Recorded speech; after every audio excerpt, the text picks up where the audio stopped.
So after you pull out your 2 bolts and cut your zip tie to give yourself a little bit more slack, this should wiggle up and pop off.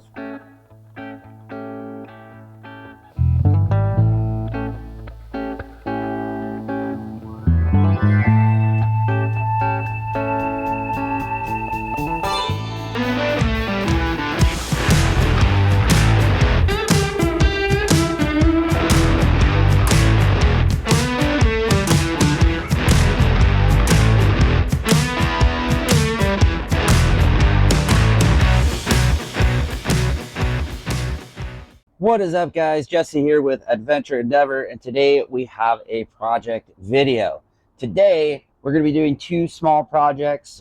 Mainly we are going to be spinning our front jack for multiple reasons, and secondly we're going to try to install some outdoor solar sensor lights around the rig. So for various reasons those could be good to have. All right, so our grand design came with the standard Lippert components tongue jack.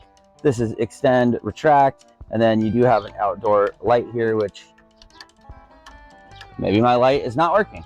Anyways, one of the issues that you have with this is your tailgate on most trucks will hit here. So then you're not able to open your tailgate while you're hitched up, which is kind of a bummer. For us, it's a slightly different because we do have a truck camper now, but we're just basically trying to gain more clearance in between the truck and the trailer in general. From my understanding and my research, all you got to do is pull out these rubber tabs on both sides, undo the bolts, basically spin the jack, and tap 2 holes. You do need a 5/16 tap, and that is it. You're gonna have to cut your zip tie and add a different zip tie. But other than that, what it's gonna do is it's gonna put your switches on this side, which is very convenient for me because typically when I'm hitching, unhitching, I'm on this side anyways, because I keep all of my leveling gear right here, and it just makes more sense to be over here anyways. I don't know why it doesn't come like that from the factory, but we're gonna make it better. First thing you want to do is you want to pull out your little rubber covers. Pretty easy, and you're gonna see a 1/2-inch bolt in there on both sides. Already did it over there. Then you're gonna want to get a ratchet. I just have a 3/8 drive and a 1/2-inch socket, and we're going to loosen these up, and we're also going to cut our zip tie right here. Super simple. After you pull out your 2 bolts and cut your zip tie to give yourself a little bit more slack, this should wiggle up and pop off. I look like I might need a little more slack from my cord here, which I got just enough. I'm pulling gently, and I can see that I have a little bit more slack underneath there. Come on, baby. Might not have enough. You know, they wire up all these differently. Oh, we got some slack here. Careful. Pull gently. Get as much slack as you possibly can. Come on. There we go. Comes off nicely. We're just gonna set it down, touching the ground so it's not pulling. So I put the bolts back in here so you guys can have a visual. Unfortunately, my trailer must be one of the newer ones. Typically, from my understanding, is Lippert already has holes drilled right here and right here. And all you have to do is run the tap through. But that's not the case for me. So I'm gonna actually have to drill a hole here, drill a hole here, then tap them. Then we can spin the jack and put these bolts back in the opposite direction. Not a big deal. Kind of glad it actually worked out this way so I can show you guys how to do that. But you are going to have to drill 2 holes if you don't already have your holes. This is what it looks like on the inside. We're going to put a towel or something in there so we don't get any metal grit down in there. Probably some paper towels. I tucked a rag in here to keep any metal shavings from going down into the jack. Now we're going to have to drill a hole on both sides. I like to use a center punch. Basically, this is a spring-loaded punch. So once you figure out where you want your hole, you're just gonna push, and it's gonna put a little puncture in there. So it makes it easy to start drilling, especially when you're drilling on a rounded surface. And then we just have a 1/4-inch drill bit, which is what we're supposed to use for this 5/16 tap. And then I have a little 1/4-inch wrench, which can go on the end of my tap right here once I start tapping. So you're gonna wanna measure the best that you can. Keep in mind that they're gonna be going straight across from each other. So just measure twice and drill and tap once. The key when tapping holes is you wanna apply forward pressure, but you also gotta be turning at the same time.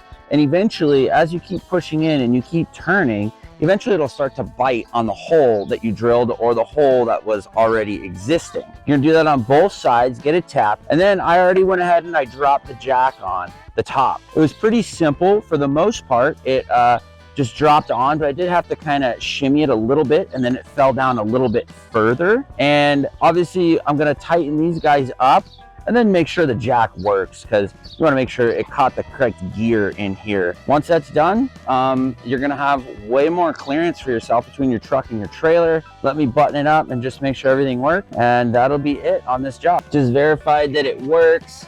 So you can see here, it's obviously going up and down. It's going up and down without issue. I'm stoked on the clearance. Like I said, most people will be able to open the tailgates. Don't forget to put your little cap back in there to protect it from water intrusion. If you guys have any questions, sorry, I'm zoomed in a little bit here, trying to do this with one hand. But if you have any questions on this jack mod, let me know. And then get yourself a cable tie and just tie this so it stays safe, so you don't accidentally pinch this line later on. All right, so now I'm on to my other small project. It's super simple. I hope it works well. I think it will. Basically, I got some of these solar powered exterior lights, and basically we want to mount these above both of our doors for making it easy to get in and out of our doors, over our bays that we use commonly, but also to kind of, you know, scare people off. So if anybody comes up around our rig in the dark, it will hopefully kind of scare them off and be like, whoa, why is a light turning on?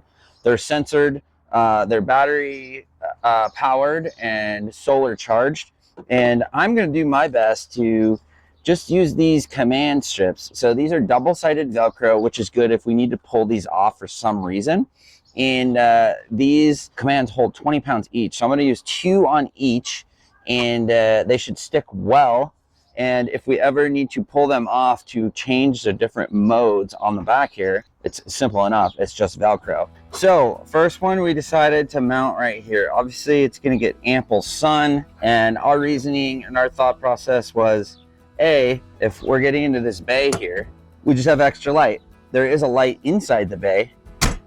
We also have a light over here, but if we're doing anything outside, that will turn on automatically.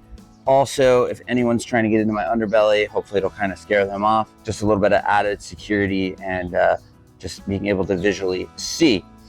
What is really cool about these lights is there's a button in the back, and when you push it, it'll flash once for standard mode, and then 2 times for the second mode, and then 3 times for motion. So we want the motion. So let's see if I can do it. Once, twice, 3 times. And the reason I went with the command strips is in case if I want to change the mode for any reason, I could just pull them off. Obviously they have mounting holes, so you could screw them in if you wanted to, but I didn't want to screw into the side of the camper in case I need to pull them off. It's a little bit easier. Also, for some reason, if I don't like them where I put them, or if they just break in general. This is our second location above our back bay here, where we often go in and out for supplies. And then also, believe it or not, these lights kind of shoot up to the side, so if we're doing any outdoor cooking, outdoor prep on our outdoor sink table here, you'll be able to see that as well.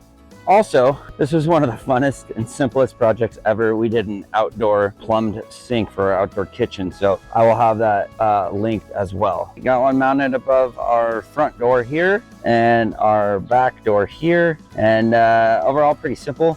Pretty confident that the command strips will hold up pretty well, and I'll try to get a couple clips of these lights working at night so you can kind of see how bright they are. Like I said, we'll try to link everything in the description below.